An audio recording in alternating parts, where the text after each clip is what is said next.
చేపల కూర చేయడం గానీ, తినడం గానీ పెద్ద టాస్క్ అనే చెప్పాలి. అందుకే మన సొంత ప్రయోగాలు కాకుండా అమ్మని అడిగి మరీ తెలుసుకొని చేశాను చేపల పులుసు. చేపల పులుసుకి ఎప్పుడైనా వెడల్పుగా ఉన్న గిన్నెలు మాత్రమే వాడాలి అంట. నేను కేజీ చేపల పులుసు చేస్తున్నాను. కేజీ చేపల పులుసుకి ఒక 50 గ్రామ్స్ ఆయిల్ సరిపోతుంది. ఆయిల్ వేసుకొని దాంట్లో జీలకర్ర, మెంతులు, కట్ చేయకుండా ఉన్న 5 పచ్చిమిర్చిని వేసి కరివేపాకు కూడా వేసి మంచిగా ఫ్రై చేసుకోవాలి. బాగా ఫ్రై అయిన తర్వాత దాంట్లోకి 1 కప్పు ఉల్లిగడ్డ పేస్ట్, పసుపు వేసి బాగా ఫ్రై అయిన తర్వాత టమాటా పేస్ట్ ని కూడా వేసి మంచిగా ఫ్రై చేసుకోవాలి. ఉల్లిగడ్డ, టమాటా పేస్ట్ 2 ఆయిల్ పైకి వచ్చే వరకు ఫ్రై చేసుకోవాలి. ఫ్రై చేసుకున్న తర్వాత దాంట్లోకి 2 టేబుల్ స్పూన్ కారం, ఉప్పు, మనం రెడీ చేసి పెట్టుకున్న మసాలాను కూడా అందులో వేసుకోవాలి. కారం, మసాలా వేసిన తర్వాత ఒక 5 నిమిషాలు మగ్గనివ్వాలి. అది మగ్గిన తర్వాత దాంట్లోకి 50 గ్రామ్స్ చింతపండును కూడా వేసుకోవాలి. చింతపండు రసం వేసుకున్న తర్వాత దాంట్లో వాటర్ ఏం వేయకుండా ఒక 5 నిమిషాలు అట్లనే మగ్గనిచ్చి మనం కడిగి పెట్టుకున్న చేపలు కూడా అక్కడక్కడ వేసుకోవాలి. చేపలు వేసిన తర్వాత ఒక 10 మినిట్స్ అట్లనే వదిలేయాలి. 10 మినిట్స్ తర్వాత స్పూన్ ఏం వాడకూడదు. ఇంకా చేపల పులుసులో 2 గ్లాసెస్ వాటర్ కూడా యాడ్ చేసుకొని 15 మినిట్స్ మంచిగా ఉడకనివ్వాలి. చింతపండు, చేపలు కలిసి ఉడకబెడితేనే టేస్ట్ ఉంటుంది అండ్ నీసు వాసన కూడా రాదు.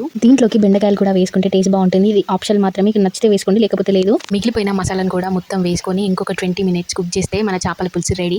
ఈ టేస్ట్ మసాలాతోనే వస్తుందని చెప్పిందమ్మ. దీనికి నేను జీలకర్ర, మెంతులు, ఆవాలు, ధనియాలు, గసగసాలు, కొబ్బరి వేయించి మిక్సీ పట్టి పౌడర్ వేశాను. లాస్ట్ లో కొత్తిమీర వేసుకుంటే చేపల పులుసు రెడీ. ఇది పూర్తిగా మా పద్మావతి రెసిపీ. నచ్చితే లైక్, షేర్, సబ్స్క్రైబ్.